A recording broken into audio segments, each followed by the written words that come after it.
President resident doctor association IGMC Shimla, सभी हमारे जो मीडिया के प्रतिनिधि आप लोग यहाँ पे आए हैं, मैं उनका स्वागत करता हूँ और आभार व्यक्त करता हूँ। जैसे कि आप सब जानते हैं, कल हमारे इंदिरा गांधी मेडिकल कॉलेज शिमला के पल्मोनरी मेडिसिन डिपार्टमेंट के वार्ड में जो भी घटनाक्रम हुआ है, मरीज और हमारे senior resident doctor Raghav Narula के बीच में जो भी झड़प हुई है, उसका जो एक वीडियो क्लिप है वो सभी जगह वायरल हुआ है। जब भी कोई घटनाक्रम कहीं पे भी होता है, कहीं पे भी झड़प होती है या स्कफल होता है, तो उसका हमेशा एक पहलू कभी नहीं होता है, उसके हमेशा दो पहलू होते हैं। तो मैं आप लोगों के समक्ष हमारे डॉक्टर राघव नरूला, जो सीनियर रेजिडेंट है department of pulmonary medicine IGMC Shimla में, मैं उनका पक्ष, उनका वर्जन भी आपके समक्ष रखना चाहूंगा, जो कि मेरा प्रेसिडेंट रेजिडेंट डॉक्टर एसोसिएशन का होते एक दायित्व बनता है। जो मरीज कल वार्ड में थे, उनकी ब्रोंकोस्कोपी हुई थी, उसके बाद उन्हें पल्मोनरी मेडिसिन के वार्ड में अंडर ऑब्जर्वेशन रखा गया। तो जब हमारी इस घटनाक्रम के दौरान डॉक्टर राघव नरूला से बात हुई कि आप हमें काइंडली बताएं कि हुआ क्या है, जो वीडियो बाइट गई है या जो भी मीडिया जो इतना वायरल वीडियो ट्रॉल हुआ है, उसमें एक ही पक्ष को दिखाया जा रहा है कि हमारे जो डॉक्टर हैं वो हाथ उठा रहे हैं। ऐसी नौबत आई क्यों? ऐसा हुआ क्यों? हमारे डॉक्टर जो रेजिडेंट हैं, काम करते हैं, मरीज के लिए ही काम करते हैं, मरीज को एग्जामिन करते हैं, मरीज की हिस्ट्री लेते हैं, एग्जामिन करते हैं, मरीज को ट्रीटमेंट डालते हैं, मरीज की हिस्ट्री डिटेल में पूछी जाती है, बार बार पूछी जाती है, इन्वेस्टिगेशंस के बारे में बार बार पूछा जाता है, क्या आपके टेस्ट हुए हैं, क्या हुआ है, क्या अभी तक हुआ है। एक कंसर्न डॉक्टर का हमेशा अपने मरीज के लिए रहता है। तो डॉक्टर राघव नरूला ने जो हमें एक अपनी स्टेटमेंट कहे या वो कंप्लेंट कहे, जो उन्होंने लिखित तौर पर रेजिडेंट डॉक्टर एसोसिएशन को दी है, और हमारे प्रिंसिपल मैडम को भी ये लिखित उन्होंने दी है, मेडिकल सुपरिटेंडेंट को भी दी है, इवन हमारे जो संडे कोर्ट है उनको भी ये चिट्ठी उन्होंने फॉरवर्ड की है। पहले तो मैं आप लोगों के समक्ष उनका वर्जन रखना चाहूंगा कि उन्होंने क्या कहा है, उनका क्या वर्जन था, तो वो मैं आपको लिखित तौर पे बताना चाहूंगा कि उन्होंने लिखा क्या है। डॉक्टर नरूला ने लिखित तौर पर बताया है कि कल दिनांक 22 दिसंबर 2025 को करीबन 12 बजे दिन के समय ड्यूटी पर तैनात मुझे अर्जुन कुमार नामक मरीज के द्वारा मारपीट, जानलेवा हमला, शासकीय कार्य में बाधा एवं धमकी देने के संबंध में शिकायत दर्ज करनी है। सविनय निवेदन है कि मैं एक चिकित्सक हूं तथा दिनांक 22/12/2025 के समय लगभग 12 बजे मैं अपने शासकीय कर्तव्यों का निर्वहन कर रहा था। उसी समय अर्जुन कुमार नामक व्यक्ति मरीज रूप में अस्पताल में भर्ती हुआ। अस्पताल की नियमित प्रक्रिया व अनुसार मरीज के रूटीन चेकअप तथा चिकित्सा रिकॉर्ड, जिसमें आपका एक्सरे, सीटी स्कैन आदि व अवलोकन किया जाता है। जब यह सभी रिकॉर्ड का अनुरोध मैंने मरीज अर्जुन कुमार से पूछा गया, तो मरीज अर्जुन अभद्र अपमानजनक एवं अयुगात्मक व्यवहार करने लगा और यह कहकर मना करने लगा कि वह यह सब कागज बड़े डॉक्टर को दिखा चुका है। अतः मुझे तुच्छ शब्दों से संबोधित करने लगा।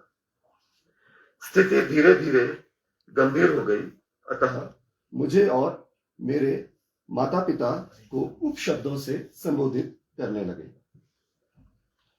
इस दौरान बीच में अर्जुन ने मुझे धक्का दिया। वो मेरे छाती पर, मेरे पेट पर लातों से प्रहार शुरू कर दिया। अतः जब मैंने खुद को बचाने की कोशिश की तो वह बेड में लगे आईवी स्टैंड से मुझे मारने की कोशिश करने लगे। इसी दौरान उसके साथ खड़े साथी अपने मोबाइल पर वीडियो बनाने लगे कि जो बाद में सोशल मीडिया पे वायरल हो गई। किंतु यह वीडियो अधूरा था, अतः वास्तविक घटनाक्रम का तोड़ मोड़ कर दिखाया गया। अर्जुन कुमार ने न केवल मेरे साथ मारपीट एवं जानलेवा हमला किया, बल्कि लोक सेवक होने के नाते मेरे कर्तव्यों में बाधा उत्पन्न की। इसके पश्चात उसने अपने परिचितों को बुलाकर मुझे जान से मारने की धमकी दी। आपसे विनम्र अनुरोध है कि उक्त अपराधी के विरुद्ध कड़ी से कड़ी कार्रवाई की जाए, ताकि भविष्य में किसी चिकित्सक अथवा लोक सेवक के साथ इस प्रकार की आपराधिक घटना ना हो। मैं अपने सभी मीडिया प्रतिनिधि जो यहाँ आप लोग आए हैं, मैं सबसे गुजारिश करूंगा कि इस पक्ष को भी आप जरूर बताएं, इस पक्ष को भी आप जरूर लिखें, इस पक्ष को भी आप जरूर हमारे लोगों के बीच में लाएं। डॉक्टर बनना है अपने में भी एक बहुत कठिन काम है। 10वीं की परीक्षा के बाद आप +1 +2 में मेडिकल लेते हैं। हर माँ बाप का सपना होता है कि मेरा बच्चा डॉक्टर या इंजीनियर बने। मेडिकल की पढ़ाई प्री मेडिकल टेस्ट क्लियर करता है, उसके बाद वो MBBS करता है। 5.5 साल MBBS की कठिन पढ़ाई, उसके बाद इंटर्नशिप में काम, उसके बाद फील्ड में नौकरी, उसके बाद फिर से post graduation entrance test clear करता है। Post graduation entrance test clear करने के बाद वो फिर से जॉब भी करते हैं और फिर सीनियर रेजिडेंसी के लिए आते हैं। अब जो डॉक्टर MBBS करके आया है, फील्ड में नौकरी करके आया है, MD करके आया है, सीनियर रेजिडेंट के पद पे तैनात है, और अगर इस तरह का घटनाक्रम हुआ है तो मेरा as a president resident doctor association IGMC का मानना है कि हमेशा जो भी जांच हो वो हमेशा द्विपक्षीय होनी चाहिए। उसमें एक तरफ या एक ही पहलू को कभी भी दर्शाना नहीं चाहिए। अब हमारे जो डॉक्टर साहब हैं वो स्ट्रेस में भी हैं, एंजाइटी में भी हैं। क्यों नहीं होगा, हम में से कोई भी हो सकता है। जब इतने लोग, इतनी मौत ड्यूटी रूम के बाहर खड़ी हो, आपको मारने की धमकी दी जा रही हो, बोला जा रहा हो कि बाहर आए, हम आपको बताते हैं, हम आपको बाहर बताते हैं, हम ऐसा करते हैं, तो इस समय में, इस माहौल में और डॉक्टर्स के लिए काम करना बहुत ही कठिन हो जाता है।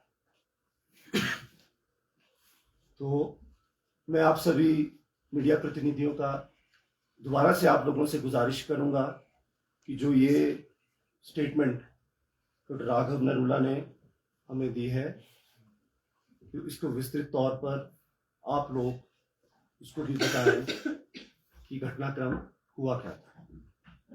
अब मैं हमारे जनरल सेक्रेटरी हैं डॉक्टर आदर्श शर्मा, उनसे अनुरोध करूंगा कि वो घटनाक्रम के कुछ और जो पहलू भी हैं उनको आपके समक्ष बताएं।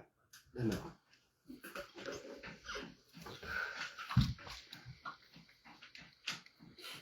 कल दिनांक 22 दिसंबर 2025 को हमने देखा कि 100 से 200 लोगों की भीड़ ने हॉस्पिटल में आके तोड़फोड़ की है और जिस रेजिडेंट डॉक्टर के साथ ये वारदात हुई है उन्हें एक कमरे में बंद कर दिया जाता है, बिना खाना खाए, बिना उनको पानी दिए, जो कि एक मानसिक प्रताड़न दर्शाता है।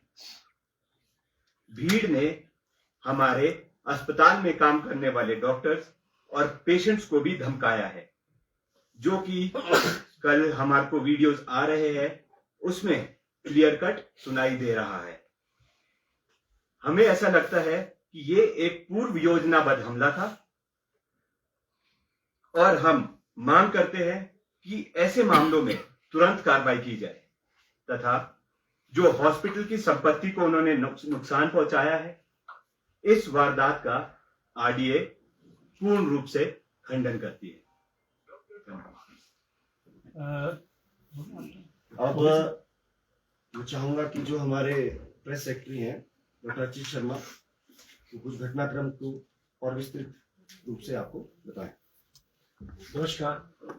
सर्वप्रथम लोकतंत्र के इस चौथे स्तंभ, बिल्कुल छोटा सा हिस्सा, एक प्रेस सचिव ऑफ आरडीआईजीएमसी, मैं आप सब से, जो कि पूरा का पूरा स्तंभ है लोकतंत्र के चौथे स्तंभ, उनसे यह आग्रह करूंगा कि पहले आप सब यहाँ आए। आप सब ने कल जब हम 100-200 की उस भीड़ से जूझ रहे थे, तब बहुत सारे चेहरे ऐसे हैं जो वहाँ थे और हमें भरोसा था कि आप लोग हैं तो ठीक चला है।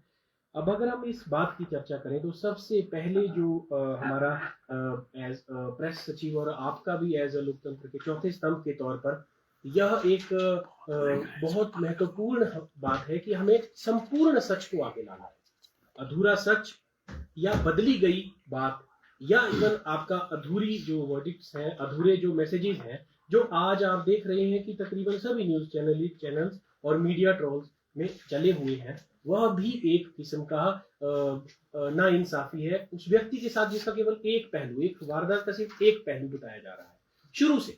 जैसे कि मेरे प्रधान और हमारे जनरल सेक्रेटरी ने बताया कि भाई यह एक स्कफल, यह एक झड़प का मामला है, तो एक झड़प का मामला कभी भी एक तरफा नहीं होता।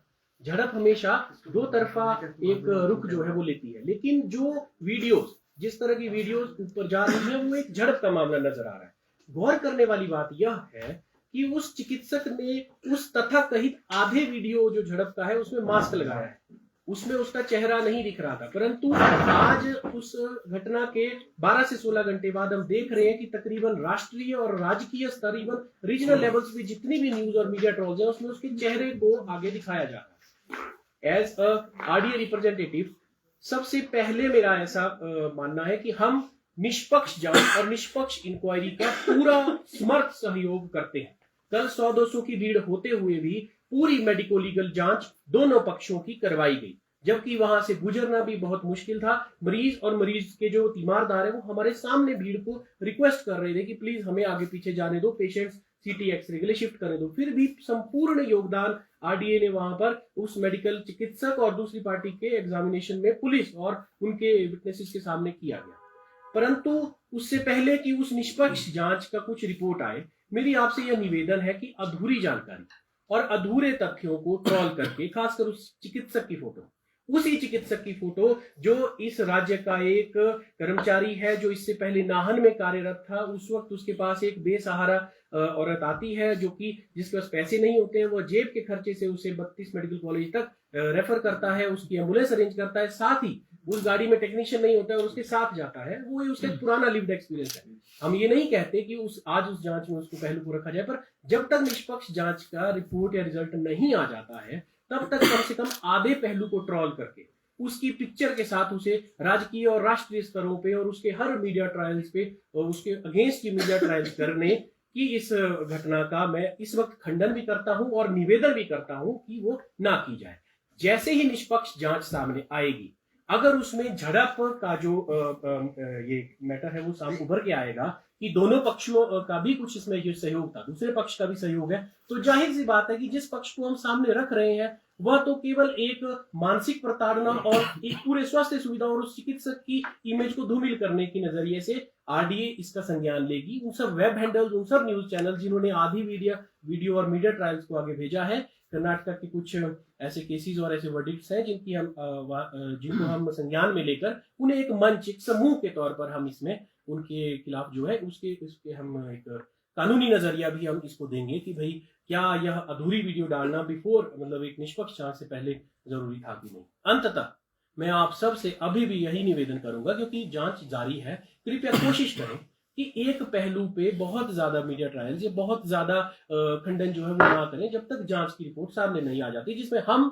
आप, वो संपूर्ण प्रशासन, इवन सारे जो एडमिनिस्ट्रेशन के लोग हैं वो सहयोग दे रहे हैं कि जो जांच है वो बिल्कुल एक निष्पक्ष तौर पर चले। जब तक जांच की रिपोर्ट सामने नहीं आ जाती, कम से कम चिकित्सक की जो मानसिक स्थिति है और दूसरे पक्ष के भी जो लोग हैं उन्हें थोड़ा सा हमें सहनशीलता का व्यवहार रखना चाहिए। और इस पहलू के पूरे खुलने तक, दर बदर जैसे ये खुलता जाएगा, जब दोनों पक्षों के बीच की झड़प का पूरा विवरण सामने आएगा, जो कि तथाकथित विवाद में पहले ही बता दिया गया है, तब तक मेरा निवेदन है इसी चौथे स्तंभ से आखिरी तौर पे कि कृपया आप थोड़ा संज्ञान लें और केवल सही संपूर्ण सच को ही आगे भेजें। सही और संपूर्ण सच, संपूर्ण भी एक अहम शब्द है इस वारदात में। सच सर, संपूर्ण सच कौन सामने लाएगा, क्योंकि जांच करने वाला भी यहाँ का प्रशासन ही है, उसमें भी यहीं के ही लोग हैं, तो संपूर्ण सच कौन आगे लाएगा? आप मीडिया पे तो ब्लेम कर रहे हैं, लेकिन संपूर्ण सच कौन सामने लाएगा, आप बता दीजिए, फिर हम वही चलाएं। निष्पक्ष जांच इसमें प्रशासन द्वारा जारी कर दी। सर, एक आप कह रहे हैं कि जो मरीज है उसके द्वारा दुर्व्यवहार किया जाता है, और आप बचाव पक्ष में यहाँ पर डॉक्टर के हैं। हमने भी जो डॉक्टर से बात कही है उनकी तरफ से तो ये माना गया है खुद कि उनका जो उन्होंने वहाँ पर आपा खो दिया था, जब तू करके उन्होंने वहाँ पर बात की और सामने से उसी अंदाज में जब बात की गई तो उन्हें गुस्सा आ गया और उन्होंने मारपीट शुरू कर दी। तो इसको कैसे देख रहे हैं? और ये पहली बार नहीं है कि आईजीएमसी का कोई ऐसा वीडियो वायरल हुआ हो, इससे पहले भी रेजिडेंट डॉक्टरों के बहुत सारे ऐसे वीडियो हैं जिससे जो है प्रदेश का जो सबसे बड़ा अस्पताल है ये जो पूरे प्रदेश में कहीं ना कहीं जो बदनाम होता है। देखिए, जहाँ तक तो माफीनामा की बात आप बोल रहे हैं, कह रहे हैं,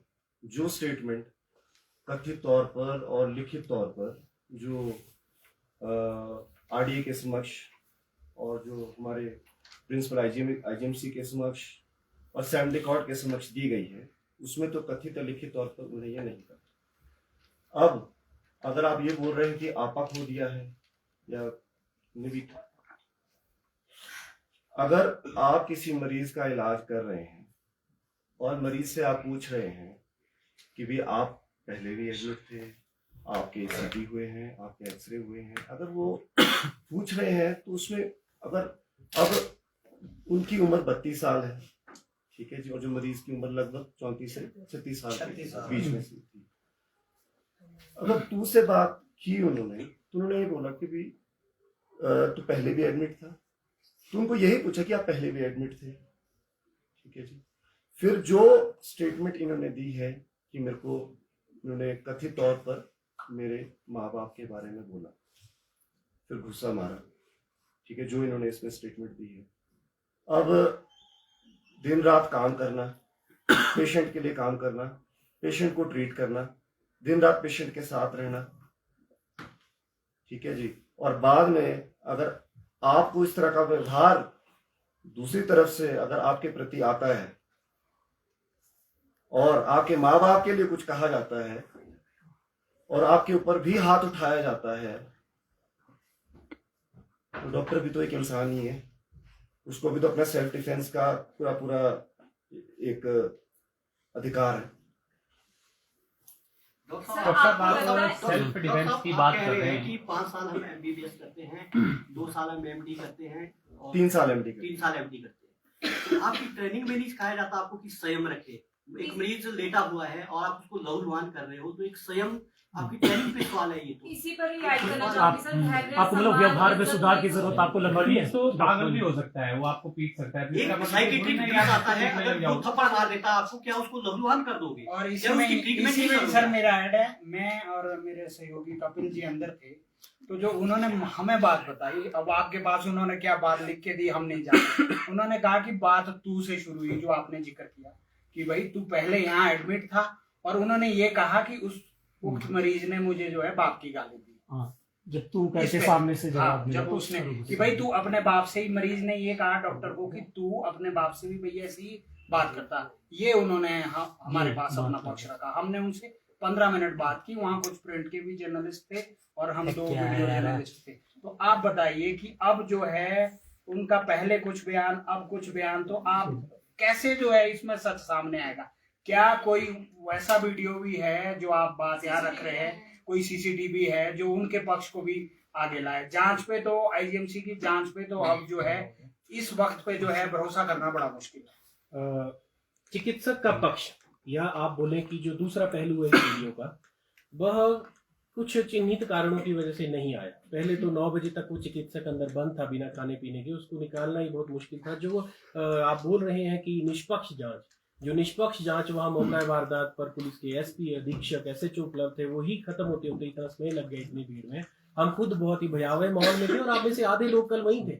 आप लोगों ने हमारी शक्लें देखी हैं, आज वाला मेरा एक्सप्रेशन देखिए और कल वाला देखिए, ठीक है? तो कुछ सच के लिए कुछ सच आपको भी दिख रहे हैं, आप भी सच थे, परंतु हम ये कहते हैं कि जो चिकित्सक का अभी भी पूर्ण मेडिकल चेकअप चला हुआ है, वो पूरा नहीं हुआ है, जो कि मेडिको लीगल केस में जरूरी है। जैसे ही वो पूरा होता है तो आपको जो विस्तृत एक पहलू है दूसरा, वो जल्दी शेयर कर दिया जाएगा। साथ ही अभी आप ना जांच एजेंसीज में ना हम बस ये बोल रहे हैं कि निष्पक्ष जांच चली हुई है। हम खुद ये मानते हैं कि, मैं समझता हूँ कि डॉक्टर ने जितनी भी पढ़ाई की, पर एक है तो इंसान, उसकी एक शारीरिक और एक मानसिक सीमा है। हम इस पे टिप्पणी नहीं कर रहे हैं कि वो सीमा कम थी या ज्यादा थी। वो जांच के बाद पता लगेगा कि ऐसी क्या वारदात थी, ऐसे क्या प्रीडिस्पोजिंग फैक्टर थे, पहले ऐसी क्या चीजें रही जो वो शारीरिक और मानसिक सीमाएं टूट गई, जिसपे हम नहीं, खुद एक निष्पक्ष कमेटी जिसमें काम करेगी। और हम, क्योंकि एक रेजिडेंट डॉक्टर एसोसिएशन है, हम केवल एक निष्पक्ष जांच की मांग, और उसमें अगर हमसे सहयोग मांगा जाता है तो करेंगे, अगर नहीं मांगा जाता तो हम बस उस निष्पक्ष जांच का। सस्पेंशन पर आरडीए का क्या? देखिए, जो हमारा चिकित्सक है वह एक स्वास्थ्य सुविधाओं में कार्यरत चिकित्सा अधिकारी भी है, और सीनियर रेजिडेंट का ये कोर्स जो 3 साल का है, उसमें अभी प्रिलिमिनरी रिपोर्ट है, अभी पूरी गहन रिपोर्ट तो हुई नहीं है, लेकिन वो अपने डिपार्टमेंट और अपनी परिस्थिति से, जिन वातावरण में वो है, वहां पर वो ना उस कुर्सी को संभालें और उन्हें उससे स्थगित उतारा जाए, उससे भी निष्पक्ष जांच में सहायता मिलेगी। अगर वही डॉक्टर उस वारदात के बाद कार्यरत रहता है, उन कर्मचारियों से मिलता है, तो वो एक जांच में विघ्न का पार्ट है। इवन वो सस्पेंशन फ्रॉम सीनियर रेजिडेंसी निष्पक्ष जांच के नजरिए से एक पार्ट है। परंतु अगर आप इसको उस चिकित्सा या उसके संघ के नजरिए से देखें, तो आप देखें कि चिकित्सा संघ इस वक्त इस तरह के मौका वारदात में खड़ा है रेजिडेंट डॉक्टर्स की, भाई अगर उसके पहलू में उसका जो मानसिक और शारीरिक सीमाएं हैं वो किसी कारण, किसी प्रोवोकेशन, किसी भड़काऊ विवाद के कारण जो है वो बढ़ी, और तो फिर तत्कालीन इस तरह का स्ट्रिंजेंट एक्शन बिना देखे जो है वो किस तरह लिया गया, तो यह एक इस वक्त संवेदनशील मामला है जो कि 2 अलग नजरियों से देखा जाए। ठीक है डॉक्टर साहब, आप कह रहे हैं कि कुछ भी स्थिति हो सकती है जो आपस में उनका हुआ, लेकिन जो दूसरा डॉक्टर टांगे पकड़ रहा है वो क्या उनको रोक नहीं सकता था बीच में? वो दूसरी बात, वो मरीज की टांगे पकड़ रहा है मारने के लिए, क्या हो जी मारो। आप कह रहे हैं सेल्फ डिफेंस में, लेकिन वीडियो आपने भी देखा होगा, अगर सेल्फ डिफेंस में तो बंदा बचता है, मारता तो नहीं है। वीडियो तो आपने भी देखा होगा। प्रोफेशनल फाइटर लग रहे हैं। हाँ, वीडियो में ये तो क्लियर कट भी दिख रहा है कि जो मरीज है वो लात मार रहा है। वो तो मरीज है, मरीज है, डॉक्टर भी तो इंसान ठीक है ना। जब वो लात मार रहे थे, अगर वो लात पकड़ रहे हैं तो लात इसलिए पकड़ रहे हुए ताकि डॉक्टर को भी ना लगे, ताकि वो अब आप सेफ्टी के लिए कौन है वहाँ पे? सर सिक्योरिटी को क्यों नहीं कॉल किया? हाँ, अगर ऐसा कुछ होता है बीच में भी तो आ सकते थे। सर डॉक्टर देखिए उस सिचुएशन में डॉक्टर छोड़ के भी जा सकते थे। सर हमने उनसे खुद बात की और उन्होंने ये कहा कि मैं खुद वहां पर सीटी स्कैन चेक करने के लिए गया, जबकि वहां पर ऐसा पेशेंट की तरफ से कोई, जब वो वहां पर गए तो उसके बाद खुद ही उन्होंने बातचीत वहां पर शुरू की पेशेंट की तरफ से। तो देखिए पहले जब कोई वो बदतमीजी नहीं पेशेंट की। अपना प्रोसीजर करवा के आए थे ब्रोंकोस्कोपी, उसके बाद ही एक नियमित तौर पे अंडर ऑब्जर्वेशन पेशेंट को रखा जाता है, क्योंकि वो एक इन्वेजिव प्रोसीजर है, क्योंकि उसके बाद आपको पल्मोनरी एडिमा या कुछ और निमोथोरेक्स होने के चांस होते हैं। तो ये हमारी एक नॉर्मल रूटीन प्रोसीजर है कि जब भी पेशेंट प्रोसीजर रूम से आएगा तो वो अंडर ऑब्जर्वेशन होगा कि कहीं उसके साथ कोई और घटना ना घटित हो। और डॉक्टर साहब जब राउंड पे गए तो उन्होंने सबसे पहले उनका सीटी स्कैन उठाया, उन्होंने देखा कि अच्छा इसमें क्या फाइंडिंग दिख रही है। और ऐसा होता है कि बहुत से मरीज बहुत बार अस्पताल में आते हैं, तो अगर कोई शक्ल देखी देखी लगती है तो आप उनको पूछते हैं कि तू पहले भी तो एडमिट तो नहीं था।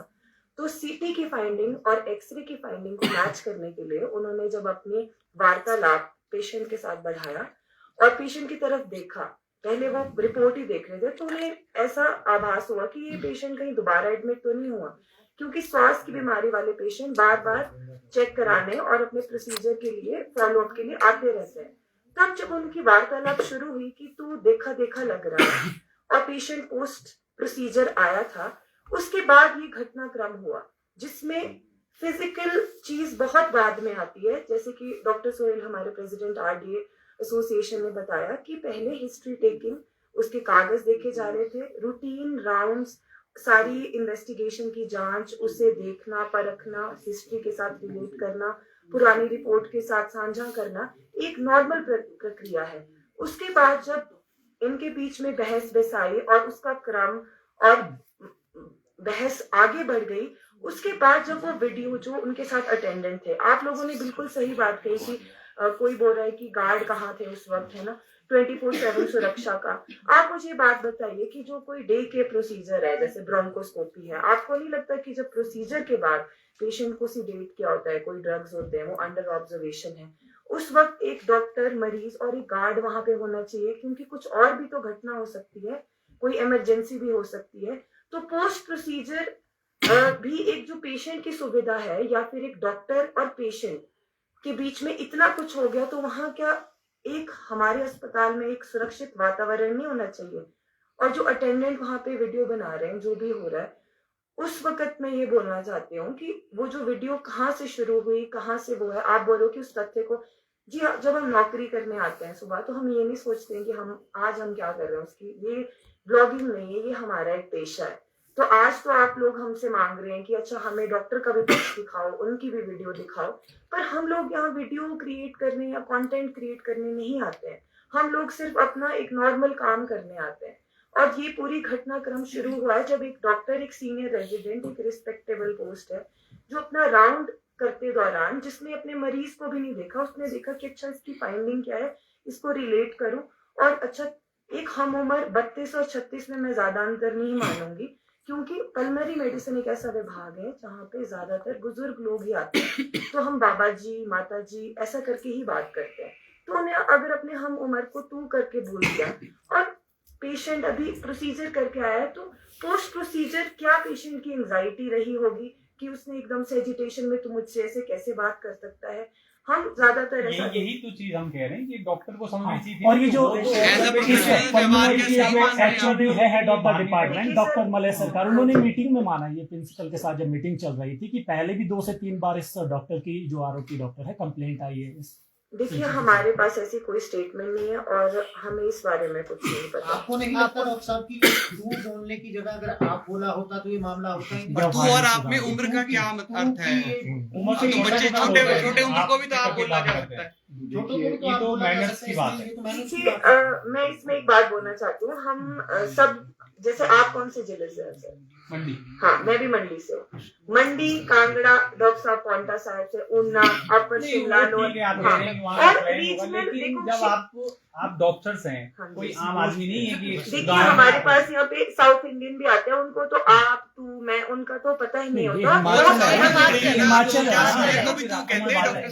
यहाँ पे तो अगर सामने से आपको ऐसा जवाब मिल रहा है तो आप फिर गुस्सा तो मत होइए ना, अगर सामने से भी आपको सुहेल तू जी, करके कोई बात परिस्थितियां कर रहा चाहे है। जैसी भी रही हो, लेकिन एक डॉक्टर के लिए इस तरीके का आचरण, जो कि हम कहते हैं कि भगवान रूपी डॉक्टर मानते हैं, जब मरीज हॉस्पिटल आता है तो भगवान मानकर आता है, तो एक डॉक्टर के लिए इस तरह का आचरण करना जरूरी था?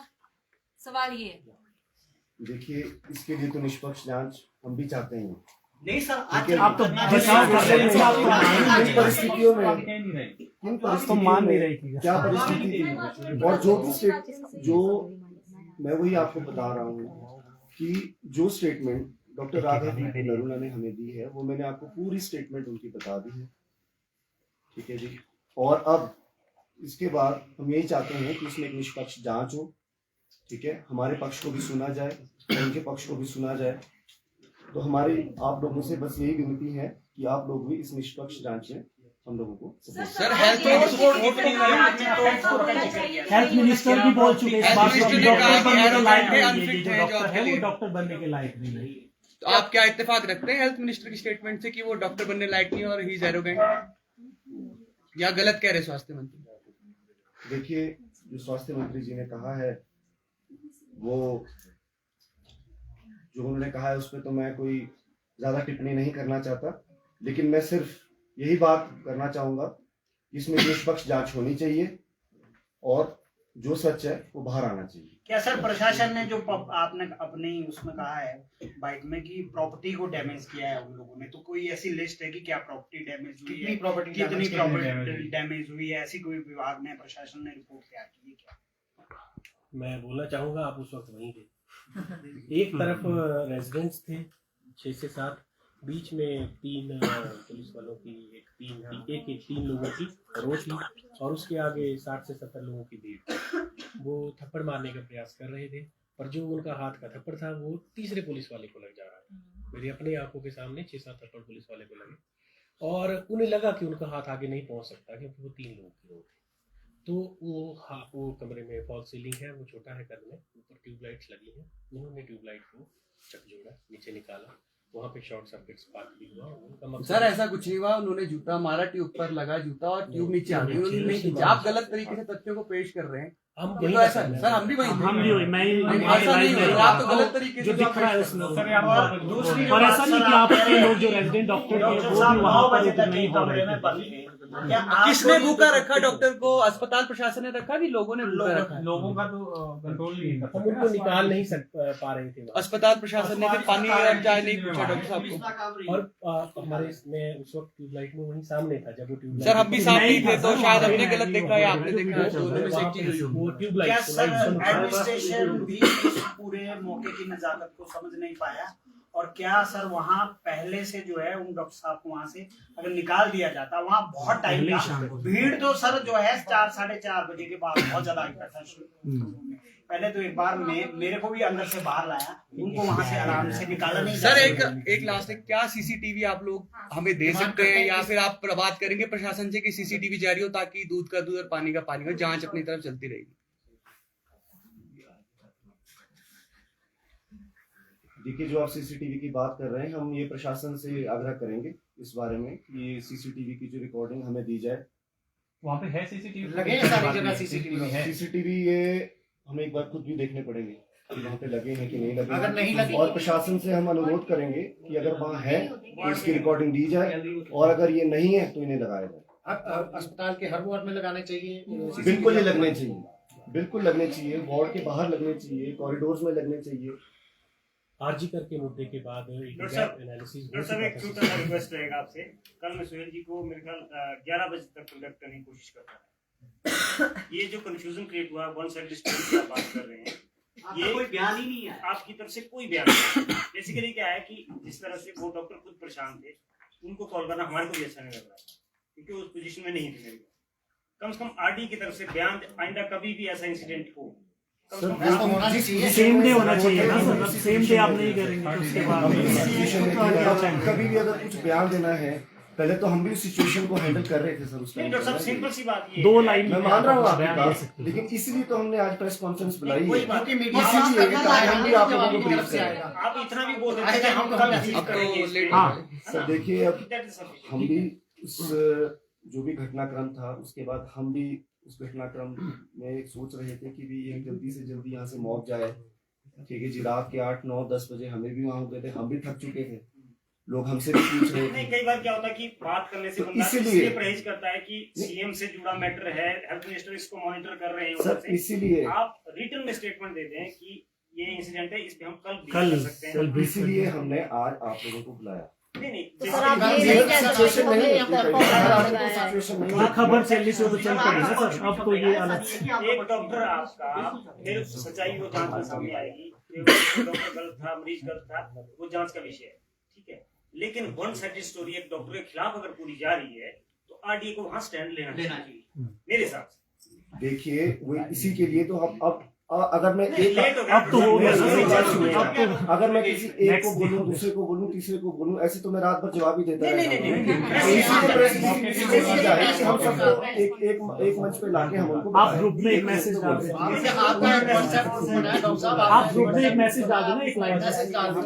एक प्रेस नोट डाल दें तो सबको मिल जाएगा। पहले तो मेरी की स्टेटमेंट थी, उस टाइम की मानसिक स्थिति वो नहीं थी जब आप भी मुझे फोन कर रहे होंगे जो आप शायद। बोल रहे हैं ना, नहीं सिंपल सी बात है, जैसे अभी तक ये कंफ्यूजन है कि असल में हुआ क्या, जी क्योंकि जांच हम इसीलिए करवा रहे हैं, जी ठीक है। आरडी इतनी स्टेटमेंट दे सकती थी कि वन साइडेड स्टोरी है, ठीक है, इसके तथ्यों को जानने के बाद हम कल प्रेस कॉन्फ्रेंस करेंगे। That's all. और डॉक्टर कम से कम साहब एक निष्पक्ष बैलेंस जांच की आप हो बात जाए। कर रहे हैं, क्या जो अस्पताल एडमिनिस्ट्रेशन की तरफ से जांच हो रही है उसको आप खुश है या कोई और किसी एजेंसी से आप जांच की मांग कर रहे हैं? नहीं, अभी हम किसी और एजेंसी से हम कोई मांग नहीं कर रहे हैं, लेकिन हम as a RDA, as a association और हमारे जो सिंडिकेट है, हमारे जो मेडिकल ऑफिसर्स एसोसिएशन है, हम सब बैठकर एक बार विस्तृत रूप से इस बारे में मीटिंग करेंगे कि इसमें निष्पक्ष जांच होकर सही तथ्य और बाहर आए। बस मैं आप लोगों को यही कहना चाहूँगा। सर भविष्य में जब डॉक्टर साहब का मानसिक स्वास्थ्य ठीक हो जाएगा तो वो क्या मीडिया के सामने आएंगे, क्योंकि सच्चाई जो आप कह रहे हैं अगर वो अपने मुंह वो से ज्यादा कहेंगे, बेटर होगा। वो ज्यादा बेटर होगा। जी बिल्कुल आएंगे। ठीक है, थैंक यू।